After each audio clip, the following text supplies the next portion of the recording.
Philomatics. Thanks for joining us today. We have a very special guest, John Grace. John is the founder and president at Investors Advantage Corporation, and we're so happy to have John on our show today. John, welcome to the show. Thanks so much for having me, Marilyn. Oh, it's wonderful. And can you let everyone know where you're recording live with me today from? Yes, we're in Westlake Village, California. So we've been here since about 1987 and been in the business since 1979. Amazing. So, John, and you're a licensed stockbroker, right? That's correct. And you also do insurance and real estate? Well, we pay a lot for independent research. That's one of the things that we appreciate because it helps us get a broader picture of what's going on in the economy, not just looking at sales data. But yes, jointly licensed, equally licensed in insurance and securities. And then because of the information we get from our team, our research team, we have a perception about what might be happening relative to residential real estate. And it's quite interesting because the big picture, Marilyn, is that what we need to pay attention to is more than the interest rates, the location, and the inventory. That's what we've been taught. But at the end of the day, it's really more fundamental. By studying the buying and selling behavior of just ordinary Americans, looking at both the buying and the selling behavior gives us a better observation about what's going on. And just to kind of put it into perspective, let me ask you, do you have any idea how old you were when you probably ate the most potato chips you'll ever eat for the rest of your life? I think it was either Lay's potato chips or Pringles. So it was probably in high school or junior high school. All right. Well, you got it. The average age for Americans to consume the most potato chips in their entire lives, according to the Census Bureau, is 14. Now, I grew up in Los Angeles, and Audubon was my middle school, right? And there was not a day. It's funny, you read this and you go, wait a minute. Let's see. Oh, yeah, that includes me. I could not go through one day without a bag of Lay's potato chips. Generally, the barbecue version was what I had to have. And on weekends, it was 2 or 3 bags. So sometimes we think that, we're all unique, and we are, but we don't see the patterns that we're in. And so the reverse of that is the average parent purchased the most potato chips in life when they were 41 for, yes, their average 14-year-old. Oh, wow. And so that leads up to about stocks. Like, is it kind of like what's your favorite kind of things that you purchase, or just basically everyday items, kind of, sort of?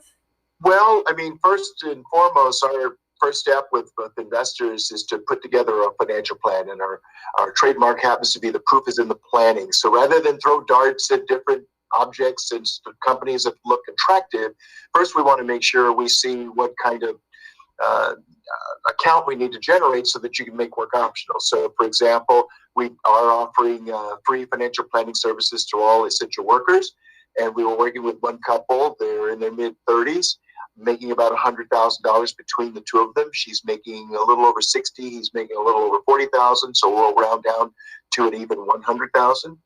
And now, after looking at what they expect from Social Security and a little pension, they projected that they wanted to try to achieve financial independence at 70. What that means is to have the equivalent of $100,000 today in about 35 years. Now they see for the first time their target of approximately $2.6 million.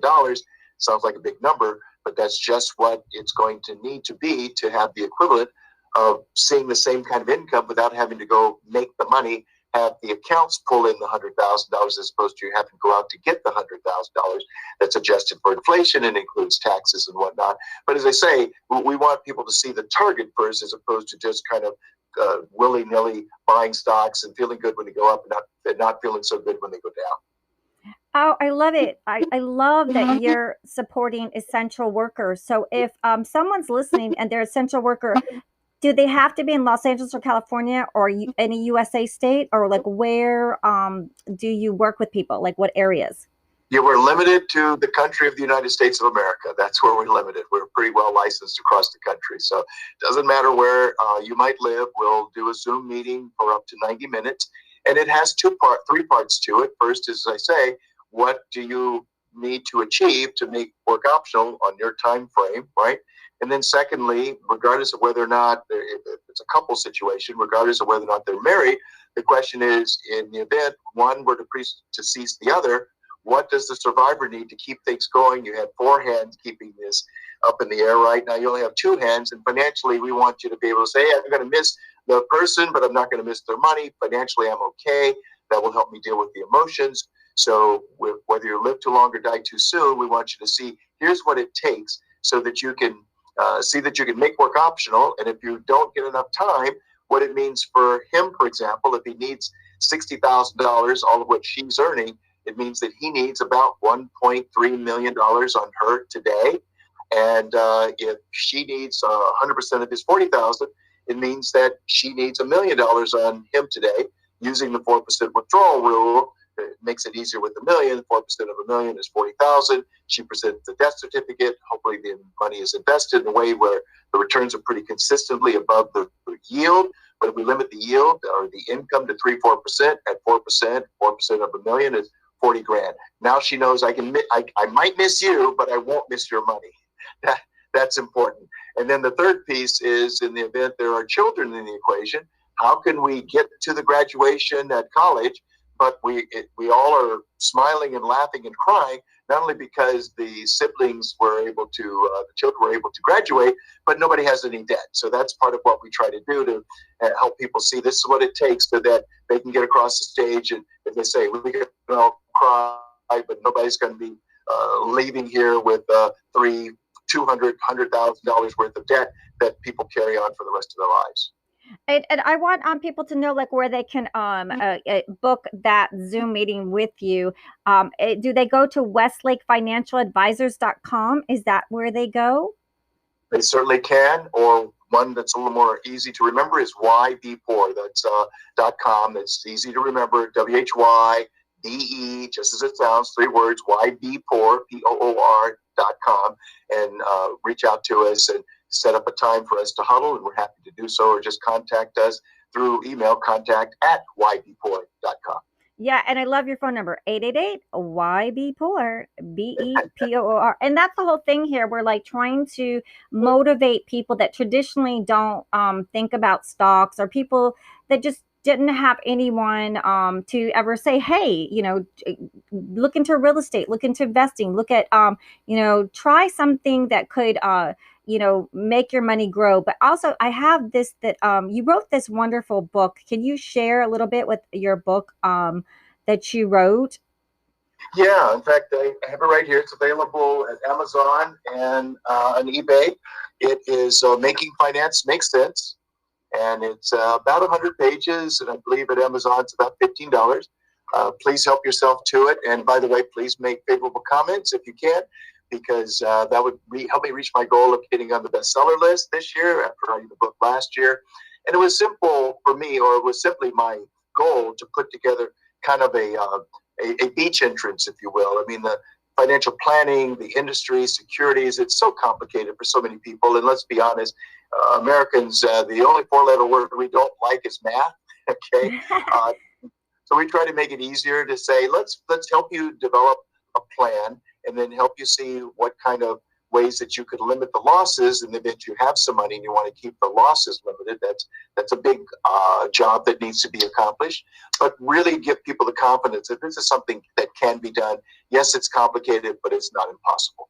So that's Making Finance Make Sense. And that's what we try to do on Girls Guide to Investing, is beginner's guide, and just really trying to help people meet people to help, make it easier. So Making Finance Make Sense. Check that out on Amazon by John Grace, Grace. And one of the things that I saw is that you're not fond of when people say hold on to stocks for the long haul. So can you share a little bit with that, your philosophy about that, if you can? Yeah, it's a great question, because when you talk to people in the securities industry or wealth management industry, we tend to have this mantra that we pass on to people. And I'm afraid it's the only message that we've really successfully delivered. Buy and hold, sit and take it, buy the dips. stocks for the long haul. And I mean, for people where they don't care about the money or they don't need the money, that logic makes all the sense in the world. Buy the dips, that's just great. But we want to make a line of demarcation from those where they don't care about the money or they don't need the money as different from those who do. So if, for example, we used an example of trying to get to $2.6 million, let's just keep it at $1 million to make it simple. And we've seen actually twice now in 50% declines to the overall stock market. In fact, we were just talking just today with a woman who's in her 80s, and she didn't know, for example, that the portfolio that she holds today in 2008 was off over 50-60%. So, she doesn't want to go through that again. But the whole point is, as I say, it stops the long haul if you don't care about what the value of the account is. But if you need to take income or have to take income from traditional retirement accounts called required minimum distributions, now you may want to look to see how you can limit the losses. Let the roller coaster ride do whatever it does, but don't let your money crash and burn. And that's the difference. There are some new techniques, and I mean, when I say new, I mean at least 20 years old, so they're not really that new.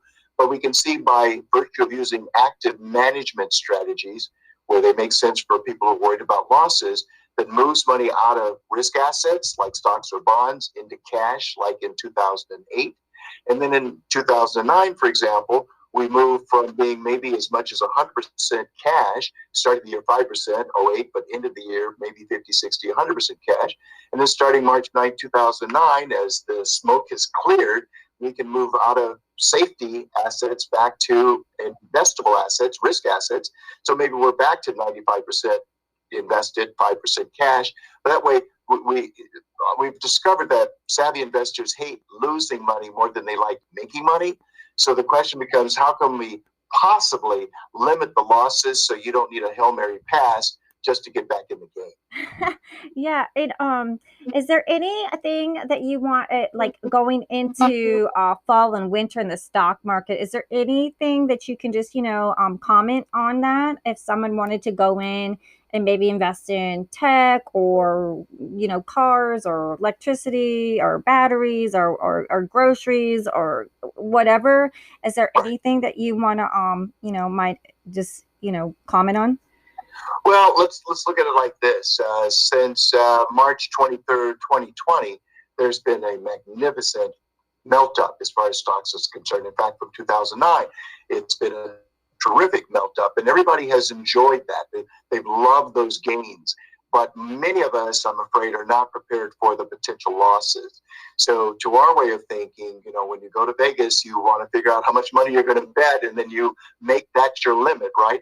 The question that, unfortunately, I don't think gets asked enough is what kind of loss is acceptable to you? So in the case of this lady in her 80s, where she didn't know that the account was off much more than she ever imagined, that worries me, and now it worries her, because if that happened before, it could happen again.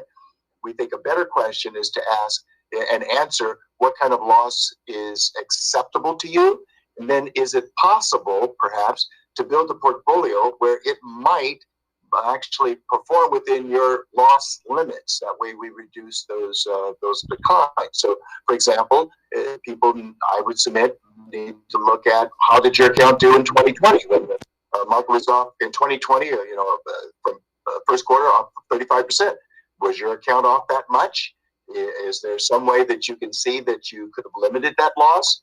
If the answer is yes, that might give you some confidence that when the grits hit the pan again, we can keep the account more intact as opposed to, I say, watching it crash and burn on the roller coaster ride.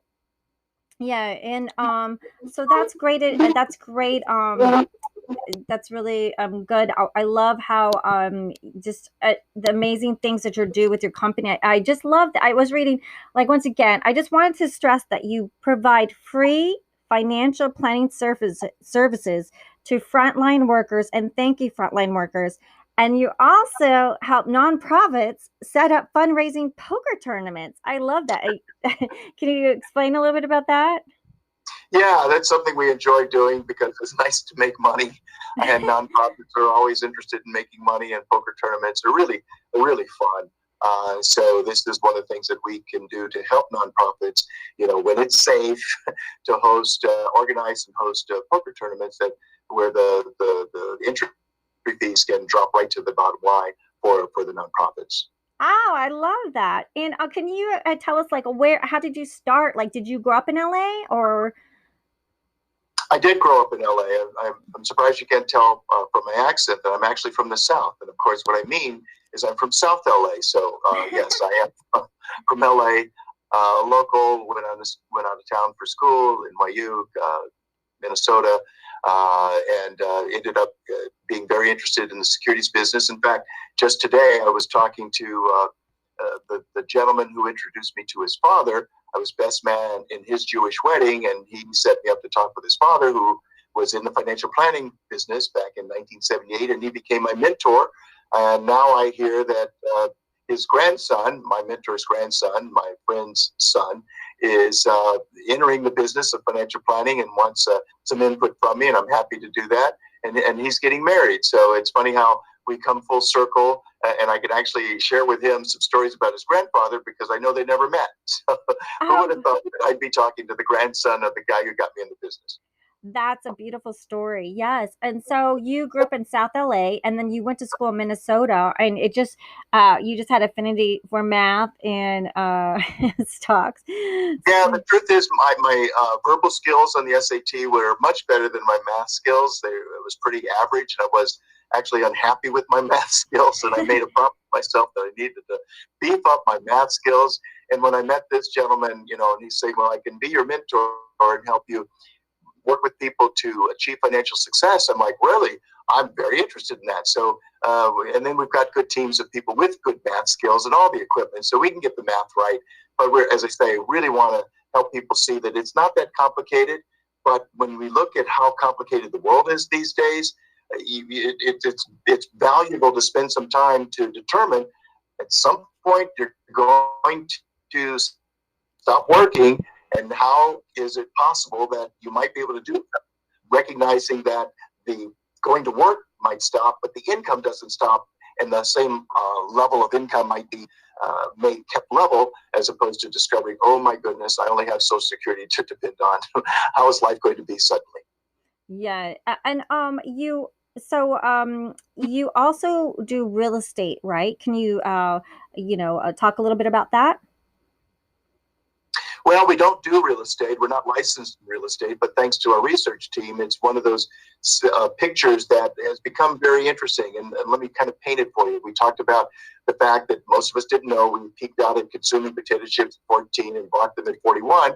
There's a pattern that is very visible, but we don't study it because we get lost when it comes to real estate, talking about interest rates and location and inventory. And let's just recognize that when in the early 80s, when interest rates were at 16%, baby boomers were literally lined up to buy homes when interest rates were 16%. So how is it that interest rates and location and inventory weren't really that important? Because they weren't. For reasons we don't know, 31, according to this U.S. Census Bureau, is the age at which somehow a bell rings in our head and we line up to buy real estate. 31 is the age at which most Americans buy their first house. That's interesting. Guess what? It continues. 41 is the age at which most Americans buy their biggest house. Really? Ha! Well, so boomer, check box 1 and check box 2. Where do we go from here? Right now, the noise is about inventory, right? But let's look at it this way. You've got boomers, I would submit, have put real estate prices at these nosebleed levels. And that's because 76 million people have come into this equation, born between 1946 and 1964. 57 is the low end for boomers today. 75 is the upper end for boomers today. Why is that important? 78 is the age that's important for two reasons. One, the Census Bureau says that's the age, 78, that most Americans sell their homes. Really? And here comes 76 million people, now 57 to 75. What's going to happen when they turn 78? Well, if they do in the future, just around the corner, what they've done in the past, they're going to be moving out of these properties. So the question becomes, you tell me what you think prices are going to do when we have 76 million people going to heaven. inventory remaining the same, very stable, what's going to happen to prices? Well, I'm going to submit to you that it may be the case that we suddenly have more people dying, outpacing the people buying, and prices will follow south. That's okay. It's amazing that we're all a statistic. A statistic, you know. Yeah. Yes, but we don't study this kind of data. So, as I say, we kind of get lost in the weeds. Oh, it's about inventory. It's about interest rates. It's about location. Well, those parts are important, but looking at the age that people buy and sell, I would submit, is even more important. Yeah, because so can I want to ask, like, can you share personally some of your biggest gains in, say, the stock market? Do you have a good story that you could share with us? Biggest gains? Yes. Oh, well, I mean, everyone's, we work in a very customized fashion, so we don't have gains that really apply to everyone, because all of the work that we do is 100% customized. So it's for, as I say, for the clients that we really enjoy working with, they're more concerned about limiting the losses. So they love the upside, but it's that downside. I mean, if you had $1 million twice in the same 10-year period and it was cut in half, that's not much fun. So did we learn from the experiences, or are we set to repeat them because we haven't learned anything different?